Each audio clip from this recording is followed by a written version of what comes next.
हाँ सर। अब ये 5 माइक्रोकूलम मतलब क्या है? टोटल ये कितना चार्ज दे रहा है? 5 माइक्रोकूलम दे रहा है ना? मतलब यहाँ से चार्ज कितना आएगा? 5 माइक्रोकूलम। यहाँ से भी कितना जाएगा? 5। यहाँ से भी कितना जाएगा? 5। मतलब यहाँ से चार्ज वो कितना देना चाहिए? 5 माइक्रोकूलम। Is this okay? क्या ऊपर वाली ब्रांच और नीचे वाली ब्रांच सेम है या नहीं है? अगर ब्रांच सेम होती है तो क्या चार्ज इक्वली डिवाइड हो सकता है? अगर चार्ज इक्वली डिवाइड होगा तो ऊपर से कितना जाएगा? तो नीचे से भी कितना जाएगा? तो वापस चार्ज आया कितना? 2.5। तो 2.5 माइक्रोकूलम आया। अब तो फॉर्मूला क्या लगाएगा? q²/2c। कर वापस 2.5 का स्क्वायर बाय 2c करेगा तो आंसर 3.15 है। हां गॉट द आइडिया? तुम कुछ भी करो आंसर सेम आएगा अगर कंसेप्ट सही लगाए, बाकी कोई दिक्कत। अच्छा, can be apply half q into v? Can be apply half q into v? You can. Same answer आएगा। क्या q की वैल्यू 2.5 है? क्या v की वैल्यू भी 2.5 है? तो 2.5 into 2.5 डिवाइड बाय 2 करेगा तो भी आंसर सेम आएगा। तुम कुछ भी कर लो पर हाफ q कभी भी अप्लाई नहीं करेगा। बोला था तभी भी छूट जाता। क्यों अप्लाई कब करना है? बहुत रहेगी q²/2c लगाओ या तो क्या लगाओ हाफ c स्क्वायर। जब c पता है तो एक ही वेरिएबल में चलो, दो वेरिएबल में क्यों चलो? Yes sir.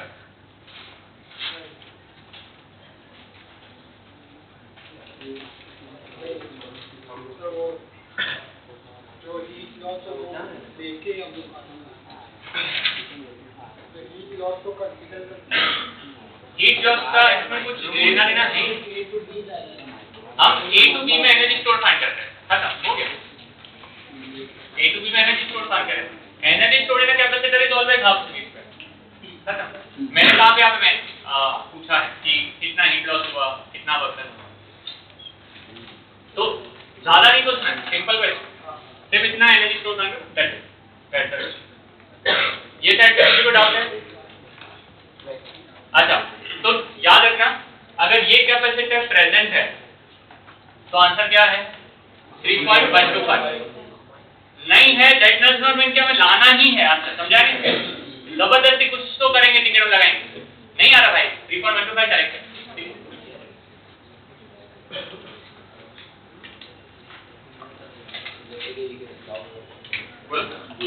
में आपने पढ़ा है उल्टा रिवर्स। कोई तो केस है इसको उल्टा करके रखिए। क्या उल्टा किया? पूरा इक्वेशन जब तुम सीरीज है पहले उल्टा करके वो 1/c वो q और सीरीज में हम उल्टा करते हैं। सीरीज में सी क्या होता है? और ds का टर्म क्या होता है? तो उसको इंटीग्रेट करने के लिए तो यूज उल्टा नहीं होता ये कंसीडर नॉट बाय ds। तो ये तेरा जो dc का वैल्यू है वो ये। अब इसको इंटीग्रेट कर उसको नहीं करना।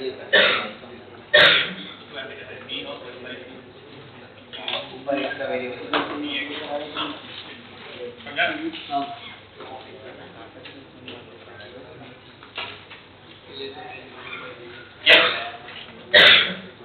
क्लियर है?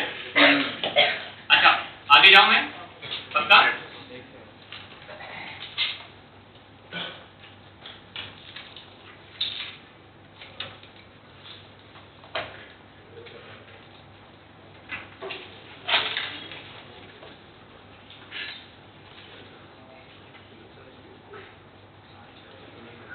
ओके, इसके बाद का जो टॉपिक है एक बार गो थ्रू करो। Next topic should be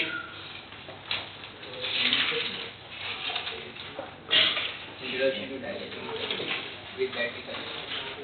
perfect. The next topic is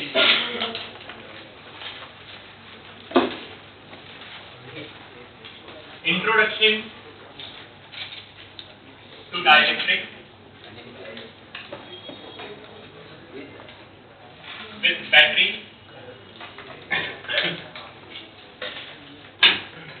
अब यहाँ पे दो केसेस हैं।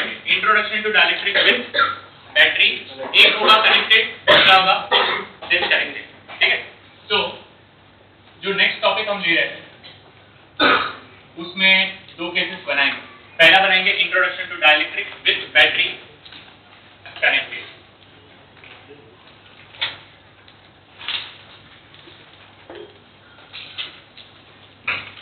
introduction to dielectric with battery connected. Now first understand कि exactly क्या है सिनारियो और फिर हम डिस्कस करेंगे, ठीक है? मान लो बेटा कि आपके पास एक कैपेसिटर है और आपने उस कैपेसिटर को एक बैटरी के साथ कनेक्ट किया। इस बैटरी का वोल्टेज था मान लो कि V0, ये कैपेसिटर का वैल्यू था लेट्स से C0 और तुमने उसको बहुत देर तक चार्ज किया। तो आई थिंक हम लास्ट लेक्चर में सीख चुके हैं कि ये पूरा का पूरा वोल्टेज उस पे जाएगा, बराबर? तो ये कैपेसिटर भी कंप्लीटली चार्ज है और कितना हो गया है इसका V0। ये सही जा रहा हूं मैं? ओके। नाउ अब मैं क्या कर रहा हूं, इसके बाद समझना चाहिए, इसके बाद I am going to introduce the dielectric in the capacitor. मतलब मैंने कैपेसिटर के बीच में क्या डाल दिया, डाइलेक्ट्रिक डाला और बैटरी को कैसे रखा, कनेक्टेड ही रखा। Do understand this? बैटरी को कैसे रखा बेटा, कनेक्टेड। अच्छा, दूसरी पॉसिबिलिटी ये भी हो सकती है ना कि मैं पहले बैटरी को क्या कर दूं, डिस्कनेक्ट और फिर क्या इंट्रोड्यूस करूं, डाइलेक्ट्रिक। क्या अंडर ये दोनों के समझ में आए? तो आई थिंक दोनों साथ में समझे, इसके लिए मैं इसको कंपैरिजन स्टडी में लिख सकता हूं। आई थिंक वो अच्छा रहेगा, ठीक है? अलग-अलग लिखने से बेटर। सो इस केस में मैं दोनों एक साथ डिस्कस करूंगा। बैटरी को क्या करेंगे, कनेक्टेड, एज वेल एज क्या करेंगे, डिस्कनेक्टेड। लिखने के लिए टाइम लूंगा, समझ लो भाई। Okay, we are going to discuss here the different parameters जिससे ये चीजें अफेक्ट होने वाली हैं, बराबर? पहला केस है जहां पे हम बैटरी को क्या करके रखेंगे बेटा, कनेक्टेड। और दूसरा केस क्या करूंगा मैं, बैटरी को क्या करेंगे हम बेटा, disconnected. One by one we'll understand the parameter. First parameter, we'll discuss capacitor. Second parameter, we'll discuss charge. Third parameter, we'll discuss voltage. Fourth parameter, we will discuss electric field. Fifth parameter, we'll discuss energy stored. मतलब इसके अलावा भी आ सकता है may be surface charge density, वो भी मैं चीज एक्सप्लेन कर दूंगा, पर अभी इस पे फोकस करते हैं। नाउ क्वेश्चन क्या है, मैंने डाइलेक्ट्रिक्स इंट्रोड्यूस किया है जब बैटरी कौन से कंडीशन में था, कनेक्टेड। सेकंड केस में जब बैटरी क्या था, पर आप एग्री करोगे कि कैपेसिटर वोल्टेज पे या चार्ज पे डिपेंड नहीं करता। Do you understand this? Capacitor किस पे डिपेंड करता, तो डिपेंड अपॉन कि अगर तुमने डायरेक्टली इंट्रोड्यूस किया तो वो चेंज होना चाहिए, नहीं होना चाहिए। सो अगर ओरिजिनल कैपेसिटर C0 है वैक्यूम में, तो डाइलेक्ट्रिक के साथ कैपेसिटर की वैल्यू कितनी हो जाएगी,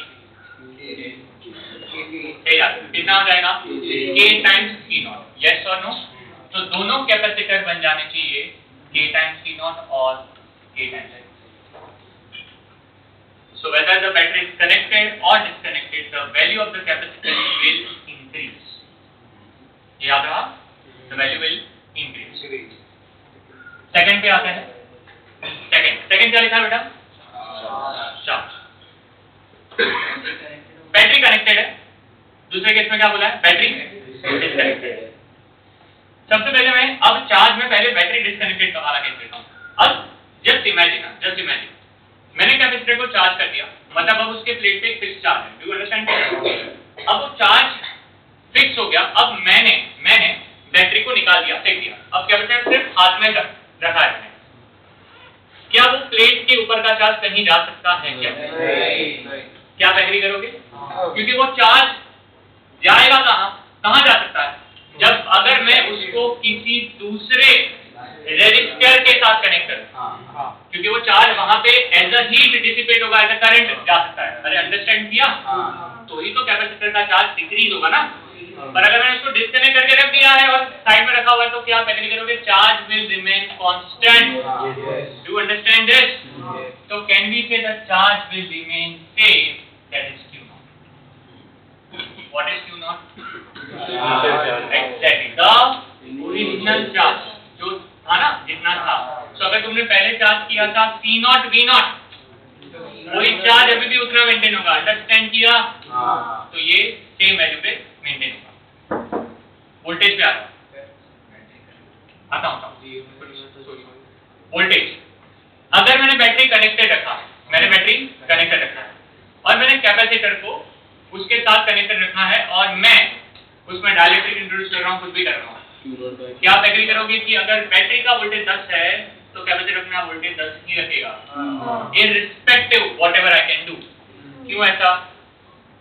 बिकॉज़ बैटरी का काम है to maintain a constant potential difference. That's the nature of the battery. तो अगर 10 है तो वो 10 रखेगा.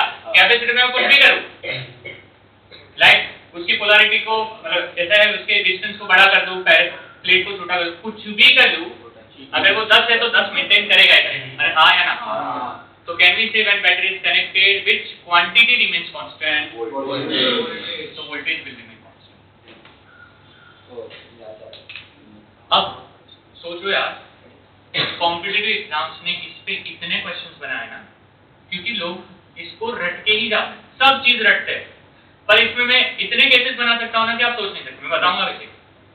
और जो रट के जाते हैं ना, उनसे वो क्वेश्चन बनते ही नहीं. और मैं आपको अभी भी ओपनली चैलेंज देता हूँ, आप भी अगर इसको रट के गए ना, आपको मैं क्वेश्चन जो भी पूछूंगा ना संडे के टेस्ट में, हमेशा गलत करके आओ. Because you need to understand a very simple parameter. The parameter is only 3. तीन ही चीज याद रखनी है आपको. पहला, अगर डाइलेक्ट्रिक इंट्रोड्यूस करोगे तो कैपेसिटेंस K टाइम्स बढ़ेगा. अगर बैटरी को डिस्कनेक्ट करोगे तो चार्ज कांस्टेंट होगा. और अगर बैटरी को कनेक्टेड रखोगे वोल्टेज. क्या इतना सिंपल चीज याद हो सकता है? Because this is the fact. आया ना? इसके बाद बाकी सब आप खुद डिराइव कर सकते हो. फिर रखना खुद डिराइव कर सकते हो. चलो मैं 1 बाय 1 प्रूव करता हूँ. अब मैंने क्या बोला, अब हमारा फोकस है एक एक पैरामीटर जो बच गया. एक किसका बचा है और इसका किसका बचा है? अच्छा, चार्ज होता क्या है? Q = CV होता है ना? चार्ज क्या होता है? Q = CV. क्या मुझे कैपेसिटर पता है? क्या मुझे वोल्टेज पता है? तो क्या मैं बोल सकता हूँ कि जो नया चार्ज होगा वो हो जाएगा K C naught V naught. अरे हाँ है ना? तो क्या मैं बोल सकता हूँ it becomes K times Q naught. अरे हाँ. That means what? When the battery is connected and if you introduce the dielectric, the charge increases by a factor K. अरे समझा? क्या चार्ज कैसे है? Q =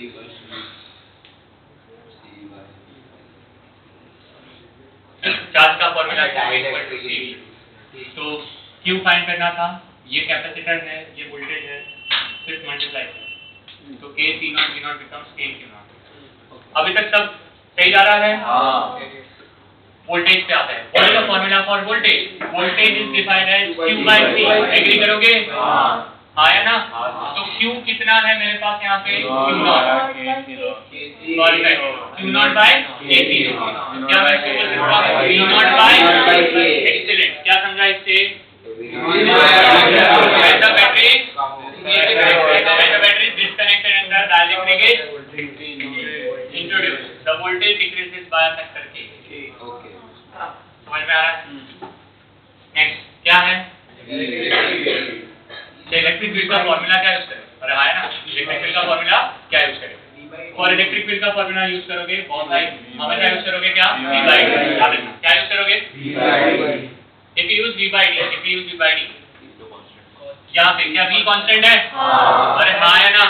तो फील्ड में कुछ चेंज आएगा? तो उसको लिख सकते हैं E naught. तो क्या लिख सकते हैं? E naught. जो पहली की है वही अभी होगी. अरे इज दिस फाइन? यहाँ पे आ जाता है. क्या इसमें V naught by K हुआ? तो कॉमन सेंस क्या है? तो electric field will reduce by a factor K. Is this okay? So it will become E naught by K. समझ में आ रहा है? वापस आ जाता है एनर्जी पे. अब एनर्जी का कौन सा फॉर्मूला यूज करना, उसके ऊपर थोड़ा पूरा आपको सोचना है. क्या यहाँ पे बैटरी कनेक्टेड में क्या कांस्टेंट है? क्या कांस्टेंट है? The formula half CV square. कौन सा फॉर्मूला यूज करोगे? Half CV square. अरे समझ में आ रहा है? तो आपकी जो इनिशियल एनर्जी थी UI, क्या वो थी हाफ C0 V0 स्क्वायर, ये थे ना पहले। अब नया क्या होगा जब तुमने डायरेक्टली इंट्रोड्यूस किया, तो क्या वो हो जाएगा half K C0 V0 square. क्या इसको मैं बोल सकता हूँ K टाइम्स U0, ओरिजिनल से K टाइम्स बढ़ गया, अरे ना। सो एनर्जी इंक्रीज हो जाती है by factor K when the battery is what connected. Common sense. यहाँ पे आ जाएंगे तो कौन सा फॉर्मूला यूज करेंगे? Use Q square by 2C। कौन सा फॉर्मूला यूज करेंगे? Q square by 2C। क्यों ऐसा मैं बोल रहा हूँ? बिकॉज कौन सी क्वांटिटी कांस्टेंट है उसके हिसाब से पूरा कॉल लेना है। Q तो हम लेंगे क्या Q0 स्क्वायर बाय क्या 2, बट K टाइम्स P0 होगा, अरे हाय ना।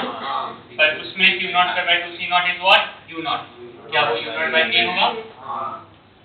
तो energy decreases by factor K। कुछ समझा आपको बेटा? समझा? लग तो नहीं रहा मुझे। समझा? चल तो फिर तू ही बता नेक्स्ट पॉइंट बता। सरफेस चार्ज डेंसिटी पे क्या इफेक्ट होगा?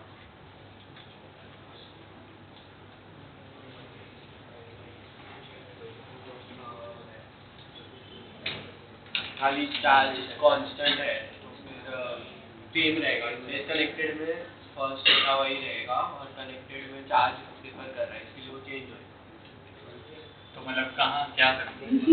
कनेक्टेड में के फैक्टर से वो इंक्रीज होएगा, ये सिग्मा। हाँ, और उसमें सिग्मा नॉट है। बाकी सब लोग को क्या लग रहा है? सही बोल रहा है वो या ऐसे ही कुछ बोल रहा है? सही है। पक्का? क्या गलत है? गलत है? हाँ। Surface charge density Q by C होता है, तो Q0 कांस्टेंट है, Q0 by sigma by K। Surface charge density क्या होता है? एक बार वापस नहीं होता क्या चला तो तू सरफेस चार्ज डेंसिटी क्या होता है? Charge upon area. यस, और कोई? एनर्जी डेंसिटी का फॉर्मूला। ओके, फर्स्ट वाले में तो जल्दी है ना, इस वाले में फर्स्ट वाले में क्या कांस्टेंट है? ओके,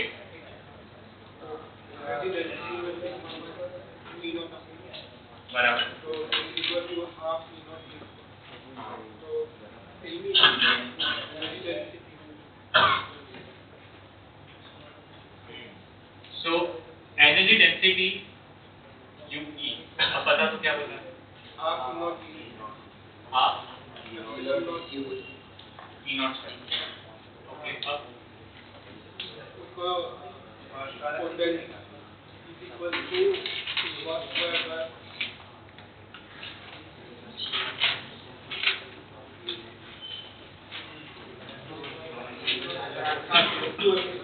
ओके ओके, तो इसमें तो फर्स्ट वाले का तो कांस्टेंट ही है, सेम ही आया है।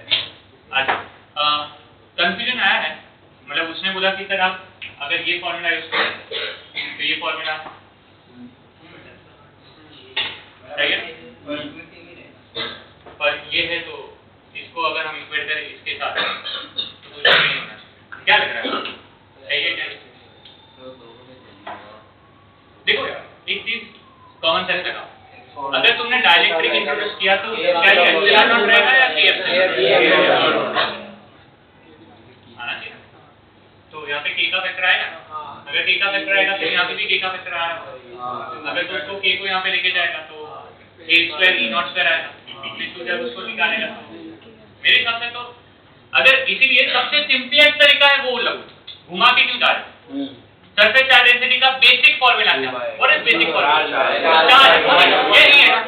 अब चार्ज पे चेंज हुआ है तो होगा, नहीं हुआ तो नहीं होगा। दैट्स इट, खत्म हो गया। क्योंकि तुम एक कांस्टेंट लो दूसरा मत लो। अंडरस्टूड? देखो एरिया हमें कहीं पे भी पिक्चर नहीं लाया, इसलिए सिग्मा को Q by A लाना है। अगर तू सिग्मा बाय एप्सिलॉन नॉट के टर्म्स में देख के फॉर्मूला में जा रहा है तो याद रखना फिर एप्सिलॉन नॉट भी I hope you got that. सबको समझा अच्छे से? अब आप बताओगे सर ये क्या रॉकेट है, ये तो हम ऐसे ही कर लेते, आप पढ़ाते भी नहीं तो भी हो जाता। नहीं, बात सही है। अब केस मैंने ये बताया, दूसरा केस क्या हो सकता है कि फॉर एग्जांपल कि मैंने इनिशियली कैपेसिटर को चार्ज किया विद डाइलेक्ट्रिक कनेक्टेड। क्या बोला? पहले कैपेसिटर के अंदर डाइलेक्ट्रिक था, उसके बाद मैंने बैटरी कनेक्ट किया और बैटरी कनेक्टेड ही था, समझ में आया? बैटरी कनेक्टेड ही था और फिर मैंने क्या किया, बैटरी को कनेक्टेड रख के डाइलेक्ट्रिक को रिमूव किया। कुछ समझाया नहीं समझा? बैटरी कनेक्टेड रख के डाइलेक्ट्रिक को क्या किया, रिमूव। क्या आप एग्री करोगे बैटरी कनेक्टेड रख के डाइलेक्ट्रिक को रिमूव करूंगा तो सारी चीजें एक्जेक्टली उल्टी होगी। मतलब ये चार्ज मतलब पहले कैपेसिटर बन जाएगा जो इनिशियल था उससे डिवाइड बाय के होगा, इसका जो चार्ज होगा अगेन डिवाइड बाय के होगा, ये दोनों में कोई इंपैक्ट नहीं होगा, इसकी एनर्जी जो है वो डिवाइड बाय के होगी और सिग्मा भी डिवाइड बाय के होगा। अच्छा, व्हाट इफ मैंने अब कैपेसिटर लिया, बैटरी के साथ पूरा चार्ज किया, फिर डिस्कनेक्ट किया, फिर उसके दोनों के बीच का डिस्टेंस को डबल किया, एरिया को हाफ किया और फिर डाइलेक्ट्रिक इंट्रोड्यूस किया। Are you getting? मैं क्या कर रहा हूं?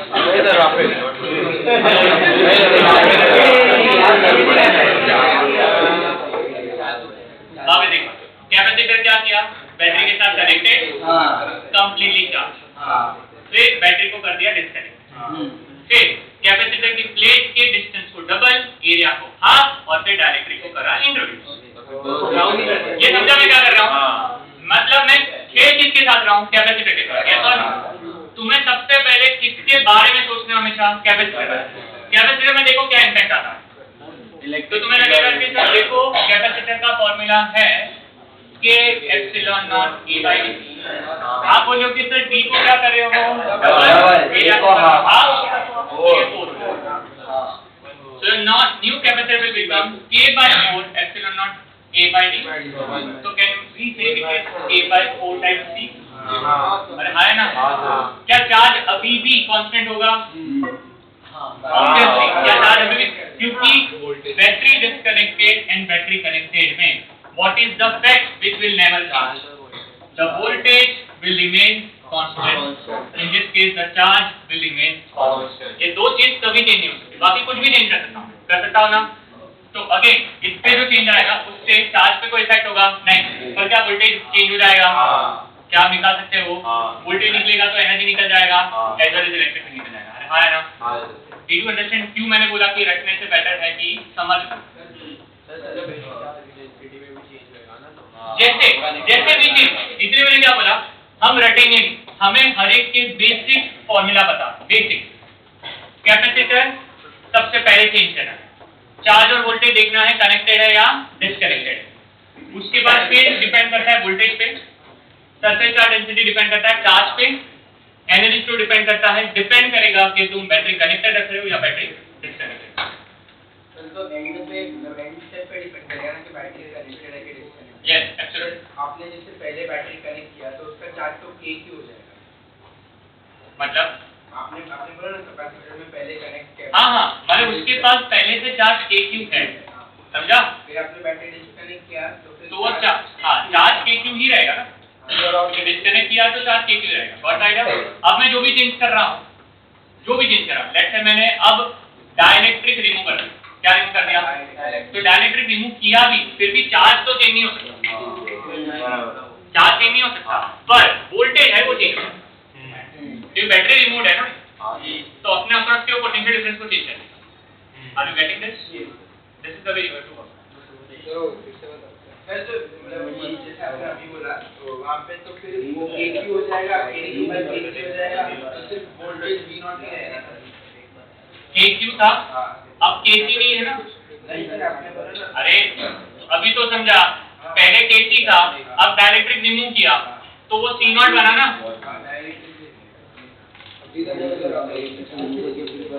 हाँ तो मैं कहा तो चार्ज तो के क्यू ही है, ये केस नहीं है दूसरा केस मैं बताता हूँ। वो जो केस है जिसमें अपन पहले से इलेक्ट्रिकल के जांच करते वो क्या था? जिसके लिए मैं बेस्ट चीज कर रहा हूँ, सुनो, मुझे विश्वास है कि आप गलत कर रहे हो। हम क्या करेंगे, आप ये टेबल बनाओ, फिर मैं एक क्वेश्चन फॉर्म करता हूँ उसके ऊपर का, और वो टेबल आपको बनना कर सकते हो। I think that is better ना, मतलब आपके पास रह जाएगा, क्लैरिटी भी आ जाएगी। ठीक, चलो पहले टेबल बनाओ।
जब तुम डायरेक्टरी के साथ किसी को चार्ज कर रहे हो, मतलब डायरेक्टरी की वजह से प्लेट ज्यादा चार्ज स्टोर करना है, उसने 8 टाइम ज्यादा चार्ज स्टोर कर लिया।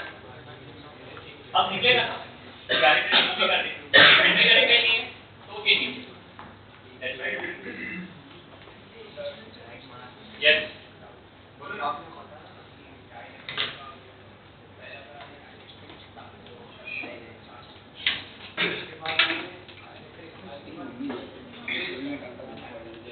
क्या देखते हैं?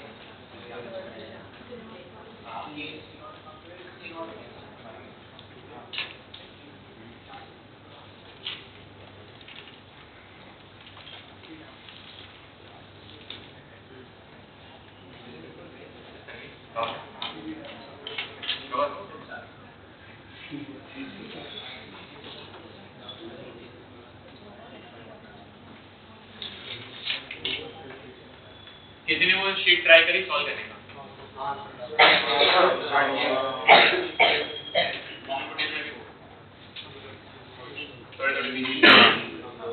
आगे इसके बाद का टॉपिक V1 V1 सब की पूरी प्रॉब्लम ये वाला।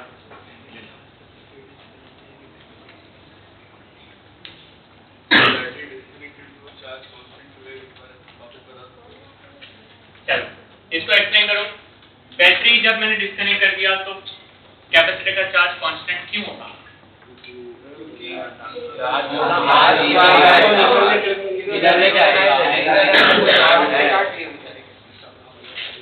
इस पे चार्ज है प्लस क्यू, इस पे चार्ज है माइनस। अब तुमने सबके साथ डिस्कनेक्ट कर दिया, अब ये प्लेट का चार्ज जाएगा उड़ेगा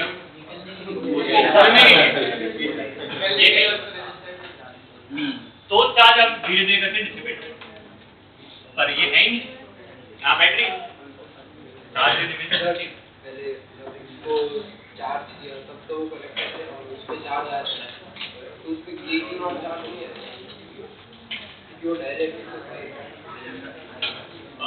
इसीलिए you need to understand the case. मेरा केस जो ये है और जो दूसरा केस मैंने बताया था जो अभी तक मैंने लिखवाया नहीं है, वो दोनों अलग case. What is this case? पहले मैंने कैपेसिटर के बीच में डायरेक्शन नहीं रखा, चार्ज किया, फिर बैटरी को निकाल दिया, फिर डायरेक्टली को इंसर्ट। अब इनिशियली जो चार्ज है वो सेम रहता है। That's it. तो क्वेश्चन बहुत अच्छे से बनना पड़ेगा क्योंकि इसमें क्वेश्चन की विड्थ बहुत बड़ी होती है। तो इसमें तुम अगर थोड़ा सा भी फंसे ना, वो केस नहीं समझा तो गया।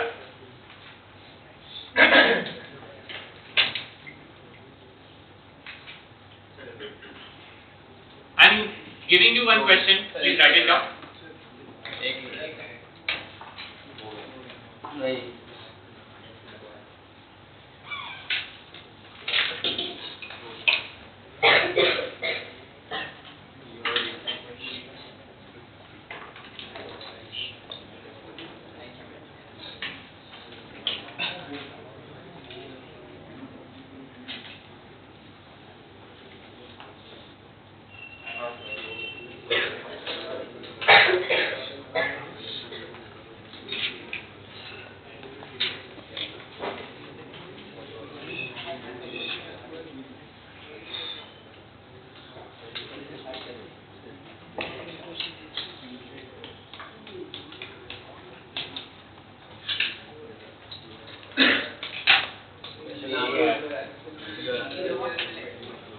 नहीं, ये इसके लिए लिखा कि इनिशियली क्या सिचुएशन थी। अरे हाँ sir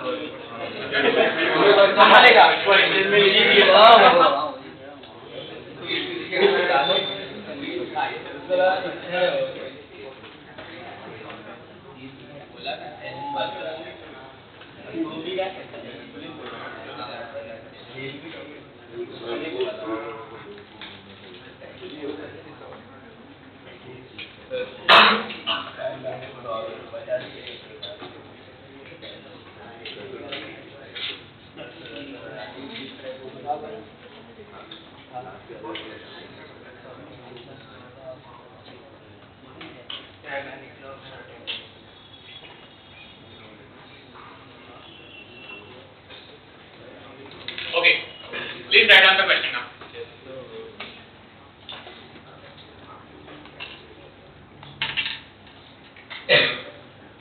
The parallel plates of a capacitor have an area.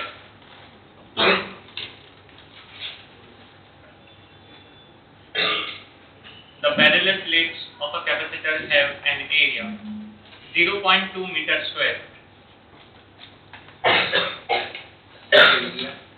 0.2 meter square. And they are 10 raised to minus 2 meter apart. And they are 10 raised to minus 2 meter apart. The original PD between them is 3000 volts. The original PD between them is 3000 volt, and it decreases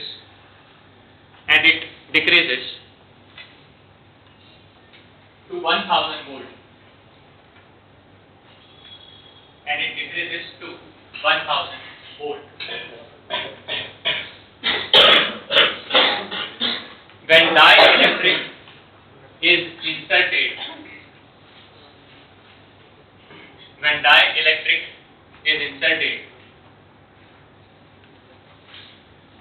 between the plates, filling completely.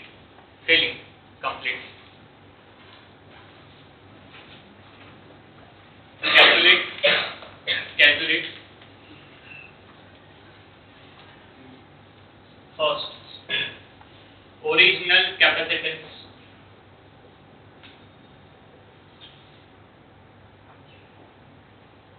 second charge on each plate,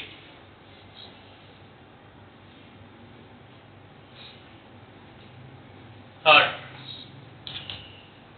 capacitance after dielectric is introduced.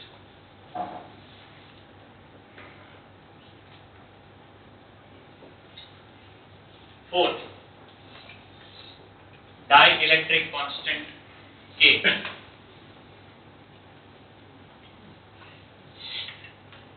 Fifth, permittivity of dielectric.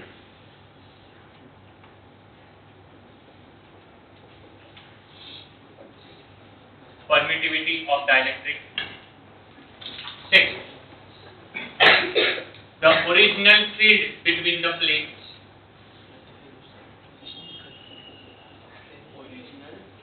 Field between the plates.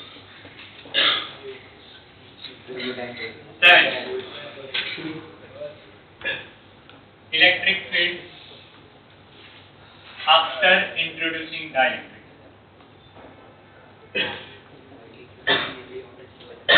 Electric field after introducing dielectric.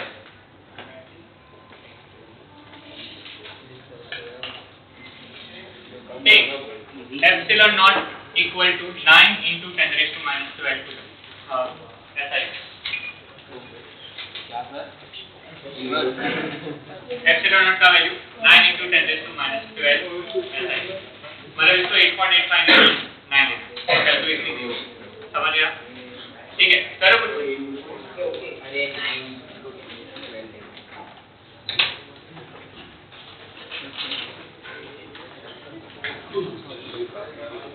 Coulomb square per Newton meter square. Coulomb square per Newton meter square.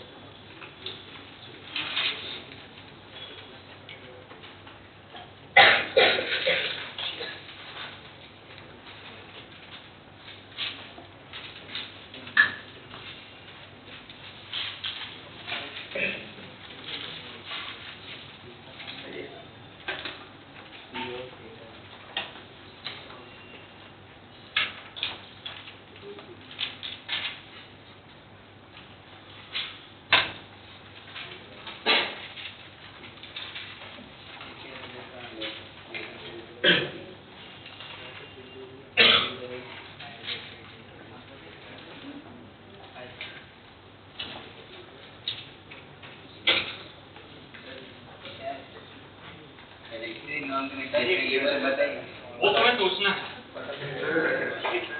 Question से पता चल जाएगा हाँ बेटा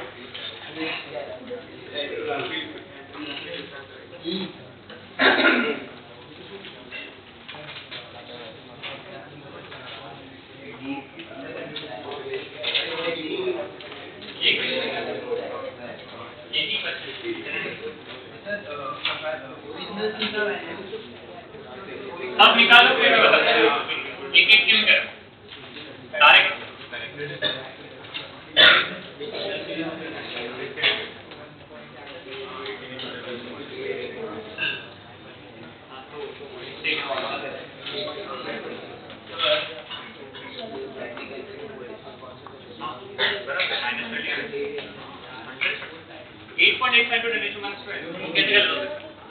printing है तो अपना उसके बाद अब तो विकास होना ही चाहिए उसमें क्या डालना है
Yes,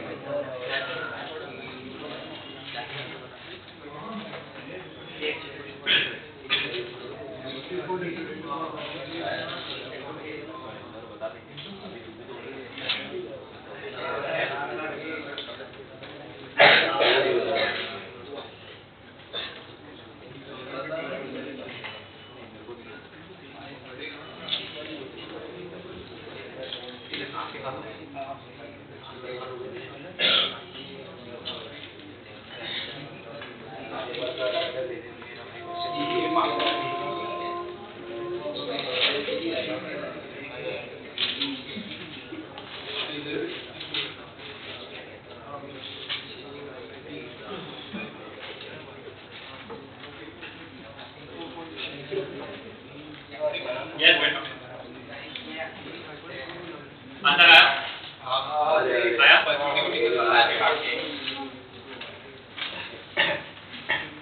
ठीक है, 1 by 1 आंसर वेरीफाई करते हैं। आई थिंक पहले तो बताओ ना, क्योंकि 1 2 तो आए होंगे।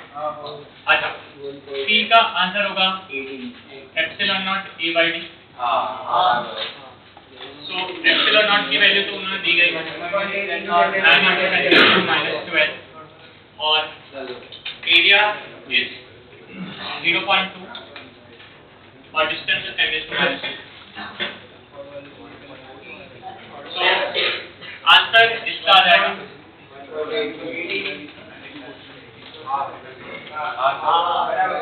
the answer will be 180 degree correct। ठीक है, 180 degree correct हो जाएगा। Now, as per the question, voltage is reducing by a factor 3000 to 1000। बोला ना इसका? वोल्टेज तभी चेंज हो सकता है जब बैटरी डिस्कनेक्टेड है। मतलब ये हमें समझना है, अब तुम्हें हर बार चीजें बताई नहीं जाएगी। तो इसीलिए क्वेश्चन दिया गया कि तुम समझो कि अगर वोल्टेज में चेंज आ रहा है तो चार्ज, इसीलिए पहले का बात का सेम ही होगा। इसलिए कभी बोला नहीं कि इनिशियल फाइंड करो फाइनल फाइंड करो। I hope this should be clear. तो उन्होंने क्या बोला? उन्होंने बोला है कि the charge on each plate, क्या पूछा है बेटा? The charge on each plate.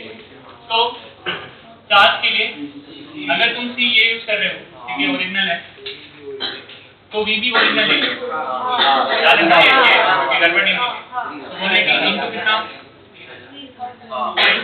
So I think 50 उससे जो भी आंसर आएगा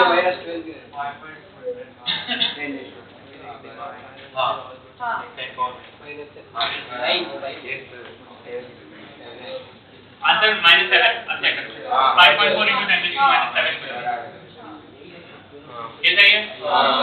अच्छा, तीसरा न्यू कैपेसिटेंस।